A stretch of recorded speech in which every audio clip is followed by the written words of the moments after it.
Hey, what is up mortals, Tim here. And before we get into today's video, there is something I'd like to say. I'd like to let you all know that we have a merch store. Some of the items in it are only available for a limited amount of time. So, if you're interested, go into the description and check it out. Each purchase helps us make more content. Now with that out of the way, let's get into the video.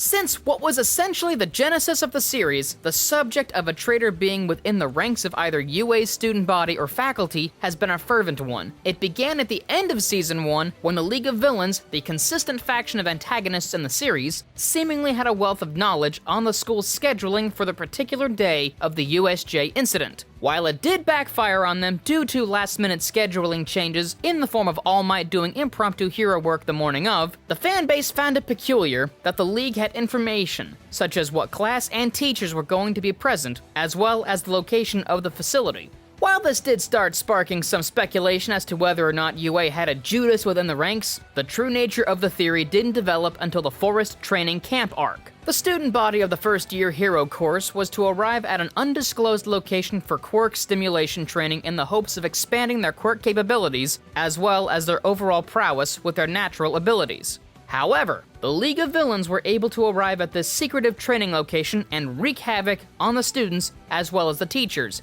even going so far as to kidnap the deuteragonist of the series, Katsuki Bakugo. While the initial USJ event was a gray area with many ways for outside sources to discover the whereabouts of the exercise, this particular event was a telltale warning that there was an antagonist in the midst of our lovable cast of characters. This event had more substantial and unforeseen consequences compared to the usual shonen story arc, as it left a lasting impression on UA High School and forced them to introduce mandatory dorm rooms for every student attending. That is comparatively minute when you consider that Bakugo's kidnapping led to perhaps the most important debilitating blow to the side of the heroes in the anime to date. This was the All for One versus All Might fight that led to the latter losing his grasp on One for All. He retired almost immediately after. These events all culminated in the prolific yet simple gesture of "your turn" from the beloved hero, a profound footnote to an amazing career. Before we get back into the story, I would like to say that we've got a second channel called Anime Deep Dive. Anime Deep Dive is a channel based on a variety of anime lore. If you are interested in content like this, make sure you click the icon in the top right corner or check the description below for a link to the channel. Now, with that out of the way, let's get back to the story. Now, with personal bias aside, there is some speculation to be had as to who exactly this could be. To begin the process of deciding a likely candidate, it is smart to deduce the most unlikely. To start off, we can say that Midoriya is simply not the culprit due to the simple yet definitive fact that we follow the story from his perspective almost entirely. As the protagonist, we know his inner thoughts, the meaning behind his actions. For this reason, Deku is not the UA traitor. We can also confidently conclude that Bakugo is not the UA traitor, as he actively disobeyed and fought against his captors every chance he got. And due to our slight omniscience as viewers in the form of seeing the story from multiple perspectives, this was made apparent. All Might, Eraserhead, 13, and Snipe are exempt as well, as they either dealt substantial damage to major League members or took substantial damage themselves. All Might is also the arch-enemy of All for One and the symbol of peace, which means he has no reason to be included in speculation. With the easily excluded out of the way, we can move to the highly unlikely candidates. In this group, I would include the vast majority of 1A. To avoid being verbose, I will use a couple of examples. I think the most unlikely of the students to be a traitor for the League is Tenya Ida, as he was the student to recruit the help of the remainder of the faculty. His personality is also shown to be diligent and nearly dogmatic in nature when it comes to living up to the standards of the Ida family. This would go against the fundamentals of his character design. I also believe comic relief characters such as Mineta and Kaminari are unlikely, as they are only meant for levity and likely wouldn't fill such a pivotal role. The same could be said for minor characters, such as Kota, Sero, Ojiro, and the other members of the supporting cast. Due to this, the vast majority of 1B is excluded from the speculation from here on out. In this section, I will include the majority of the staff other than Midnight and Vlad King. With Midnight, it is highly unlikely she is the UA traitor, but her and Vlad King fit the role in terms of abilities and general appearance. For this, They should be considered as sort of a side note simply to speak about literary foreshadowing.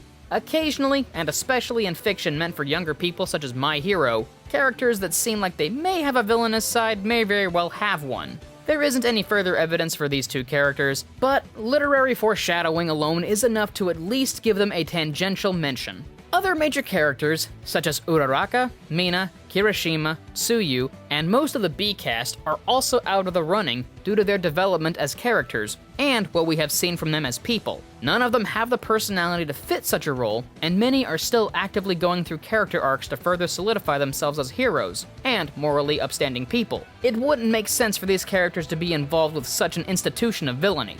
The most interesting of the main characters to speak about is none other than Shoto Todoroki, someone who could be considered the tritagonist of the series, and one who has one of the most intriguing and realistic character dynamics with his father and the current #1 hero, Endeavor. Unlike Bakugo and Deku, there isn't a prime example of something within the Forest training arc or the story surrounding it that completely dissuade the fanbase from believing him to be a candidate. He is known for being cold and calculating, albeit boring for some occasions, and obviously has a certain demeanor about him that would make for a good villain. Not only that, but it would harken one of the most frequently talked about theories in the fandom. The theory in question being that the eldest progeny of Endeavor, as well as Shoto's brother, is none other than the villain, Dabi. Though this is highly unlikely simply due to Shoto being the tritagonist of the series. It would make for an entertaining plot to see the fire and ice user turn to the dark side, perhaps even killing two birds with one stone by revealing Dabi to be his older brother. Once again, to avoid being verbose or carrying on with characters that very likely aren't the culprit, I will instead explain who I think are two more likely candidates from both a character and literary standpoint. The first of these two is Hitoshi Shinzo, the boy known for his villainous quirk, as well as his disheartening exclusion from the hero course. The second is Naito Monoma, who is consumed by not only his hubris, but also his hatred for 1A that borders on obsessive. Now, the former is the more unlikely of the two, as he has a substantial arc involving Eraserhead in the manga, though the foreshadowing is there within the anime. He has tried time and time again to prove himself to be a candidate for heroism, only for it to be ignored or squashed by naysayers. It is also a point to mention that Forest training arc happened relatively soon after his humiliating defeat at the sports festival, which may have potentially pushed him to make a momentary lapse in judgment. The League of Villains also likely took an extreme interest in the young man due to his quirk being shown publicly on television. Perhaps, whilst in a dark place after his defeat, Shinzo gave them some information that may have helped them. Naito Monoma, on the other hand, seems far more predisposed to becoming a villain. His arrogance, vehement disdain of his fellow students, and his apparent aggression and willingness to humiliate and marginalize those he dislikes points towards a prolific antagonist in the future. While it is played up for laughs so far, he has been shown to be a competent opponent, and I should mention the obvious similarities between his quirk copy and One for All's quirk. With the previous mention of literary foreshadowing, this had to be pointed out. While I personally believe that there wasn't too much thought put behind the idea of a UA traitor on Horikoshi's part, it is an intriguing subject to explore, even if it's only for entertainment purposes. The likely outcome is that it is never mentioned again, or it will be one of the minor characters or a character introduced solely to fill that role, as not to damage the current arcs being formed from all our beloved characters. Thank you all for watching the video to the end. Now, there are a few more things I'd like to go over before the video ends. On behalf of We the Celestials, I'd like to thank the writer of this video, as well as the editor of this video. Their details will be in the description below. If you're a voice actor, editor, or writer, or you're just interested in becoming one of those, go to the Discord that is in the description of this video and hit up the head of one of those areas. We're always looking for members to join us. That's it from us for today's video. So thank you all for watching, and don't forget to hit that subscribe button if you're interested, and hit that like button if you liked the video. Until next time, peace out, mortals! Have an amazing day.